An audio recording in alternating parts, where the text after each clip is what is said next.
Capítulo 4. Eles se espalharam rumando para norte, Wesker e Chris atrás, e na esquerda de Barry, Jill e Joseph à sua direita. Assim que se distanciavam do helicóptero do Alpha, Jill pôde sentir o cheiro de queimado e ver a fumaça que saía de entre a folhagem das árvores bem à frente. Eles se moveram rapidamente pelas árvores, o cheiro de queimado mais forte a cada passo. Jill viu que havia outra clareira adiante, de grama alta. "Estou vendo lá na frente." O coração de Jill acelerou com um grito de Barry. Todos estavam correndo, tentando chegar ao seu destino. Ela saiu das árvores, Joseph ao seu lado. Barry já estava no helicóptero acidentado, Chris e Wesker logo atrás. Ainda tinha fumaça, mas já estava sumindo. Se tivesse havido um incêndio, já teria se extinguido.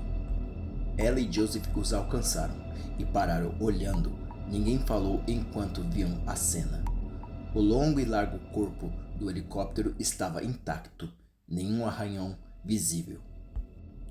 Os apoios de pouso pareciam tortos. Exceto isso e a fumaça saindo do motor, não parecia ter nada de errado com ele. As portas foram abertas, a luz da lanterna de Wesker mostrando o interior em perfeito estado. Pelo que ela pôde ver, a maior parte do equipamento do Bravo ainda estava lá. Mas onde eles estão? Não fazia sentido. Não fazia 15 minutos desde sua última transmissão. Se ninguém tivesse se ferido, eles teriam ficado. E se eles decidiram partir, por que deixariam o equipamento para trás? Wesker deu a lanterna para Joseph e apontou para cockpit. "Verifique-o. O resto de vocês espalhem-se e procurem por pistas, trilhas, caixas de munição, sinais de luta. Se acharem algo, me avisem e fiquem atentos." Jill ficou um momento parada, imaginando o que podia ter acontecido. Henrico falou sobre um mau funcionamento, certo? Os Bravos pousaram, mas o que aconteceu depois? O que teria feito eles abandonarem o único meio de serem encontrados, deixando kits de emergência e armamento para trás? Jill viu alguns coletes à prova de balas e balançou a cabeça, pondo isso na crescente lista de ações irracionais do Bravo. Ela se virou para começar a vasculhar assim que Joseph pulou do helicóptero, tão confuso quanto ela. Ela esperou ouvir sua opinião enquanto ele devolvia a lanterna para Wesker, levantando os ombros. "Eu não sei o que aconteceu. Os apoios tortos sugerem pouso forçado, mas exceto pelo sistema elétrico, tudo está perfeito." Wesker acenou depois, aumentou a voz para que os outros pudessem ouvir. "Deem uma volta, pessoal. 3 metros de separação, abram enquanto andamos." Jill ficou entre Chris e Barry, ambos já vasculhando o chão enquanto se moviam para leste e nordeste do helicóptero. Wesker subiu na cabine examinando a escuridão com sua lanterna. Joseph foi para oeste. Gravetos secos se quebravam sob os pés enquanto eles abriam o círculo. O único som, exceto o distante motor do helicóptero do Alpha. Jill usava suas botas para revirar o chão coberto de folhas para ver alguma coisa. Eles teriam que acender as lanternas. O Bravo deixou as suas para trás. Jill parou de repente, ouvindo os passos dos outros, o motor de seu helicóptero e nada mais. Eles estavam na floresta no meio do verão. Onde estavam os animais? Os insetos? Estava quieta demais. Os únicos sons eram humanos. Pela primeira vez desde que eles pousaram, Jill estava com medo. Ela estava para chamar os outros quando Joseph gritou de algum lugar atrás deles: "Ei, aqui!" Jill, Chris e Barry se viraram e começaram a correr. Wesker ainda estava no helicóptero. Ele empunhou sua arma e começou a correr com ela apontada para cima. Jill só conseguia ver a sombra de Joseph agachado na grama alta, perto de algumas árvores, a uns 30 metros do helicóptero acidentado. Joseph se levantou segurando algo, deixando o desesperado grito sair antes de soltá-lo, seus olhos arregalados de terror. Por uma fração de segundo, Jill não conseguiu aceitar o que Joseph tinha visto. Um revólver do Stars, uma bereta. Jill correu mais rápido, alcançando Wesker, e uma mão humana decepada segurando-a, cortada na altura do pulso. Houve um profundo e gutural ruído vindo de trás de Joseph, da escuridão das árvores. Um animal rosnando, acompanhado por outro áspero e rouco berro. E de repente escuras e poderosas figuras surgiram das árvores, pulando em Joseph e levando-o ao chão. Joseph! Com um grito de Jill, Chris ergueu sua arma, parando onde estava, tentando dar um tiro certeiro nos animais enraivecidos que estavam atacando Joseph. Os raios de luz da lanterna de Wesker iluminaram um pesadelo. O corpo de Joseph estava todo coberto pelos 3 animais, sendo rasgado por rangentes e gotejantes dentes. Eles tinham o tamanho e a aparência de cachorros tão grandes quanto um pastor alemão, exceto que eles pareciam não ter pelo, nem pele. Sangrentos pedaços de carne foram iluminados por Wesker, as criaturas gritando e mordendo num frenesi de desejo por sangue. Joseph gritou um borbulhante e líquido som, enquanto ele batia fracamente nos agressores selvagens, sangue fluindo pelos múltiplos ferimentos. Era o grito de um homem morrendo. Não havia tempo para desperdiçar. Chris mirou e abriu fogo. 3 balas atingiram um dos 3 cães, um 4º tiro indo digno. Houve um latido e o animal foi ao chão. Os outros 2 continuaram o ataque, indiferente aos tiros. Chris observou horrorizado, uma das balas acertando o pescoço de Joseph. O Stars começou a atirar, enviando uma chuva de balas. Vermelhos respingos no ar, os animais ainda tentando investir contra o cadáver enquanto as balas perfuravam suas estranhas carnes. Com uma série de latidos, eles caíram e não se levantaram mais. Cessar fogo! Chris tirou o dedo do gatilho, mas não abaixou a arma. 2 das criaturas ainda respiravam, rosnando suavemente. O terceiro estava sem vida, esparramado ao lado do corpo mutilado de Joseph. Eles deviam estar mortos. Deveriam ter caído com os primeiros tiros. O que são eles? Wesker deu um passo na direção do massacre, quando de todos os lados altos ecos encheram o ar, uivos de fúria vindo de todas as direções. Chris correu, Barry e Jill na frente dele e Wesker atrás de todos. Os 4 correram pelas escuras árvores, galhos não visíveis batendo neles, enquanto os uivos ficaram mais altos, mais insistentes. Wesker virou e atirou cegamente assim que iam para o helicóptero, suas pás já girando. Chris sentiu-se aliviado. Brad deve ter ouvido os tiros. Eles ainda tinham uma chance. Chris pôde ouvir as criaturas, agora seus rápidos passos entre as árvores. Ele também pôde ver a pálida e de olhos arregalados face de Brad pelo vidro, as luzes do painel exibindo suas feições aterrorizadas. Ele estava gritando algo, mas o ruído do motor afogou tudo, o golpe do vento tornando o campo num mar de ondas.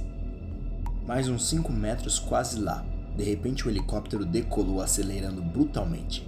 Chris pegou um lance final da face de Brad e pôde ver o cego terror nela, o pânico descontrolado enquanto mexia nos controles. Não vá, Chris gritou, mas os apoios já estavam fora do alcance. A aeronave estava indo embora, desaparecendo na escuridão. Eles vão morrer. Maldito seja, Vickers. Wesker virou e atirou de novo, e foi recompensado com um grito de dor de um dos perseguidores. Deviam haver mais de 4 correndo rapidamente. Continuem, ele gritou. O som do helicóptero estava sumindo, a covardia de Vickers levando a esperança deles. Wesker atirou novamente e viu outra sombra se juntar à caçada. Os cachorros eram muito rápidos. Eles não tinham chances, a não ser a mansão. Virem à direita, 1 hora, Wesker gritou, esperando que seu senso de direção ainda estava intacto. Eles não podiam fugir deles, mas podiam se esconder. Ele virou e disparou a última bala de seu clipe, vazio. Ejetando o vazio, ele colocou outro, enquanto Barry e Chris assumiam a defesa. Eles alcançaram outro grupo de árvores, correndo e desviando delas enquanto os cachorros assassinos se aproximavam. Os 4 tentavam achar ar para correr mais rápido. Nós devemos estar perto. Chris a viu primeiro, através das sombras das árvores, a nublada monstruosidade iluminada pela lua. Lá! Corram para aquela casa! Parecia abandonada pelo lado de fora. O tamanho total da estrutura era ocultado pelas árvores, isolando-a da floresta. A enorme varanda tinha portas duplas, a única opção de fuga deles. Wesker ouviu o estalo de dentes atrás dele e atirou pressionando o gatilho intuitivamente enquanto corria para a mansão. Outro grito e a criatura caiu. Jill alcançou a porta primeiro, golpeando a densa madeira com os ombros enquanto agarrava os puxadores. Incrivelmente, as portas abriram, claridade iluminando os degraus de pedra da varanda, iluminando o caminho. Ela virou e começou a atirar, dando cobertura aos 3 homens que corriam para a luz no meio da escuridão. Eles entraram na mansão, Barry jogando seu considerável volume contra a porta, mantendo-a fechada sob os ruídos das criaturas. Eles conseguiram. Do lado de fora, os cães latiam e arranhavam as portas inutilmente. Wesker respirou fundo, o fresco e calmo ar que preenchia a bem iluminada sala. Como ele já sabia, a mansão de Spencer não estava abandonada, e agora que eles estavam lá, todo o seu cuidadoso planejamento foi inútil. Wesker silenciosamente amaldiçoou Brad Vickers de novo, e imaginou se eles ficarão melhor dentro do que fora da mansão. Jill examinou o lugar enquanto recuperava o fôlego, sentindo-se a personagem de um pesadelo que acabou de virar fantasia. Monstros selvagens, a morte súbita de Joseph, uma assustadora corrida pela floresta escura, e agora isto. Deserta, né? Era um palácio puro e simples, o que seu pai chamaria de uma perfeita conquista. A sala era um resumo de abundância. Era enorme, facilmente maior que a casa de Jill inteira, pavimentada com mármore cinza manchado e dominada por uma larga e carpetada escadaria que levava ao segundo andar. Alinhados pilares arqueados de mármore ardonavam o lugar, suportando o escuro parapeito de madeira do andar superior. As paredes cor de creme eram revestidas por um alto rodapé de madeira e possuíam castiçais de luz pendurados. Resumindo, era magnífica. "O que é isto?" Barry perguntou. Ninguém respondeu. Jill respirou fundo, sentindo-se ameaçada pela vasta sala. Uma atmosfera de opressão. Deus, pobre Joseph. Não houve tempo para ficar de luto, mas eles sentirão sua falta. Ela foi na direção das escadas, seus passos abafados pelo carpete que começava na porta. Havia uma velha máquina de escrever numa pequena mesa à esquerda da escada. Uma estranha decoração de outra forma, a sala estava vazia. Ela virou-se para os outros. Barry e Chris pareciam incertos. Wesker ainda estava na porta, examinando um dos puxadores. Wesker se levantou. A madeira em volta da tranca está despedaçada. Alguém arrombou esta porta antes de nós chegarmos aqui. Talvez os bravos? Chris perguntou, esperançoso. É o que eu estava achando. A ajuda deve estar a caminho, se o nosso amigo Sr. Vickers não se incomodar em chamá-la. Wesker disse com sarcasmo. Brad arruinou tudo, quase custou suas vidas. Não havia desculpas para isso. Wesker continuou andando pela sala na direção de uma das portas duplas do lado direito dela. Ele girou a maçaneta, mas ela não abriu. Não é seguro voltar para fora enquanto o resgate não chega. Nós podemos dar uma olhada no lugar. É óbvio que alguém está mantendo o lugar em ordem. Mas por que e por quanto tempo? Ele voltou para os outros. Como estamos em munição? Jill tirou o clipe e contou 3 balas sobrando, mas 2 clipes carregados no cinto. 33 balas. Chris tinha 22, Wesker 17. Barry tinha 2 carregadores para sua Colt, mais algumas balas soltas no bolso. 19 ao todo. Jill pensou em tudo o que deixaram no helicóptero e sentiu mais raiva de Brad. Munição, lanternas, walkie-talkies e espingardas, sem falar nos suprimentos médicos. A bereta que Joseph achou deve ser de algum bravo morto ou morrendo. E graças a Brad, eles não tinham sequer um band-aid para oferecer. Thump! O som de algo pesado caindo no chão, em algum lugar por perto.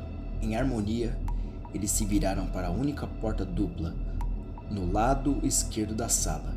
Jill se lembrou de cada filme de terror que já viu. Uma casa estranha, um barulho estranho. Ela tremeu e decidiu que iria chutar o traseiro gordo de Brad quando voltar. Chris, vá verificar e volte o quanto antes, Wesker disse. Nós vamos esperar aqui se o RPD aparecer. Em caso de problemas, atire que nós o acharemos. Chris concordou e foi para a porta, suas botas batendo altamente contra o chão de mármore. Chris, Jill disse, com um mau pressentimento. De mão na fechadura, ele olhou para ela. Tome cuidado, ela disse. Chris deu um sorrisinho, depois ergueu a arma e passou pela porta. Barry sorriu para ela, um olhar que a disse para não se preocupar, mas Jill não conseguia disfarçar o sentimento de que ele não estaria voltando. Chris entrou na sala, vendo a suntuosa elegância do lugar. Ele estava sozinho. Quem quer que tenha feito o barulho não estava lá. O formal tic-tac de um grande e antigo relógio de pêndulo era ouvido ecoando pelas lajotas pretas e brancas. Era uma sala de jantar, do tipo que ele só via em filmes de gente rica.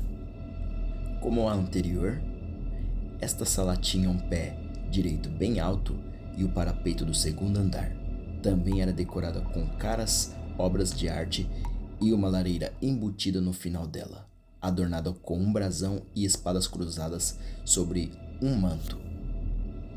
Não parecia ter como ir para o andar de cima, mas havia uma porta fechada à direita da sala, mais ao fundo, ao lado da lareira. Chris abaixou a arma e foi para a porta. A sala de jantar tinha ornamentos em madeira vermelha, polida e quadro nas paredes cor de creme que circundavam uma longa mesa de madeira. A mesa tinha capacidade para cerca de 20 pessoas. Pelo pó que estava nela, nada foi servido por semanas. Ninguém deveria tê-la usado por 30 anos. Spencer fechou o lugar antes que alguém pudesse ficar aqui. Chris balançou a cabeça. Obviamente foi reaberta muito tempo atrás. Por que a Umbrella mentiu sobre suas condições? Todos na cidade achavam que era uma pensão apodrecendo no meio do mato. Ele alcançou a porta e girou a maçaneta, tentando ouvir algum som do outro lado. A porta dava no meio de um estreito corredor. Chris olhou em ambas as direções rapidamente. À direita, uns 10 metros de corredor. 2 portas de um lado e outra no final. À esquerda, o corredor virava para a direita, mais largo. Ele viu a ponta de um tapete. Tinha um vago odor no ar. Algo desagradável, algo familiar. No verão, quando ele era criança, a corrente de sua bicicleta saiu num passeio com os amigos. Ele parou a uns 15 centímetros dos restos do que algum dia foi uma marmota. O tempo e o calor do verão criaram o pior dos odores. Para completar, ele vomitou todo o seu almoço. Ele ainda se lembrava do cheiro, o mesmo cheiro que habitava o corredor. Um suave e confuso ruído veio de trás da primeira porta à direita do corredor, na parede da esquerda, como uma mão deslizando na parede. Tinha alguém do outro lado. Chris foi até ela. Chegando mais perto, o som parou. Ele pôde ver que a porta estava meio aberta. Ele a abriu, saindo num corredor decorado com um papel de parede verde água. Um homem estava de pé a uns 6 metros de costas. Ele se virou vagarosamente. O cuidadoso arrastar de pés de um bêbado ou de um ferido, e o cheiro que Chris percebeu antes vindo dele. Suas roupas estavam rasgadas e manchadas. A parte de trás da cabeça era desigual, seu cabelo despenteado. Deve estar doente, talvez morrendo, que seja. Chris não estava gostando. Ele entrou no corredor e mirou sua bereta no peito do homem. Espere, não se mova. O homem completou o seu giro, foi na direção de Chris. A face dele daquilo estava mortalmente pálida, exceto pelo sangue em seus lábios podres. Pedaços de pele seca estavam pendurados em suas bochechas fundas, e os círculos escuros de seus olhos expressavam fome enquanto erguia suas mãos esqueléticas. Chris atirou 3 tiros que acertaram o peito da criatura em um fino jato vermelho. Com um som de respiração, a coisa caiu no chão morta. Chris balançou para trás, seus pensamentos fluindo em sincronia com seus batimentos cardíacos. Ele bateu na porta com o ombro, não percebendo que ela se fechou enquanto ia na direção do corpo. Morto. Aquela coisa é um maldito morto-vivo. Os ataques canibais em Raccoon, todos eles próximos à floresta. Ele viu muitos filmes tarde da noite, para saber o que era aquilo, mas ainda não conseguia acreditar. Zumbis. Não, nem pensar. Aquilo é ficção. Deve ser algum tipo de doença imitando os sintomas. Ele tinha que contar aos outros. Ele virou e agarrou a maçaneta, mas ela não iria abrir. Deve ter se trancado quando ele a empurrou. Atrás dele, um movimento. Chris girou, olhos arregalados enquanto a criatura se erguia do chão, avançando sobre ele, em silêncio. Chris ouviu babar e a visão de um pegajoso riacho vermelho empoçando no chão de madeira o pôs em ação. Ele atirou de novo. 2 tiros na apodrecida face da criatura. Escuros buracos apareciam na cabeça dela, sangue escorrendo pela boca. Com um pesado suspiro, ela foi ao chão, espalhando um lago vermelho. Chris não queria ficar mais ali com o corpo. Deu um último e inútil puxão na porta e passou cuidadosamente pelo morto, descendo o corredor. Ele girou o trinco de uma porta à sua esquerda, mas estava trancada. Tinha uma pequena marcação na fechadura, o que parecia ser uma espada. Gravando essa informação, ele continuou andando, segurando sua bereta bem forte. Mais adiante havia uma passagem com uma única porta, mas ele a ignorou, querendo achar um modo de voltar ao hall principal. Tinha outra porta no final do corredor à esquerda, onde ele virava. Chris foi na direção dela. O cheiro de podridão da criatura, do zumbi, chame-a do que realmente é, aumentando cada vez mais. Ao tocar na maçaneta, ele ouviu um suave e faminto gemido, sabendo que só tinha 2 balas no clipe. Nas sombras à sua direita, movimento. Preciso recarregar. Ache algum lugar seguro. Chris abriu a porta e entrou, caindo direto nos braços de outra criatura que lá esperava, seus descascados dedos o agarrando enquanto investia em sua garganta.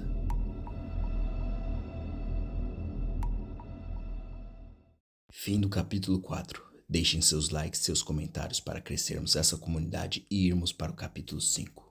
Se vocês ainda não ouviram o prólogo e os capítulos anteriores desse audiobook, clique na playlist ao fim desse vídeo. Até mais!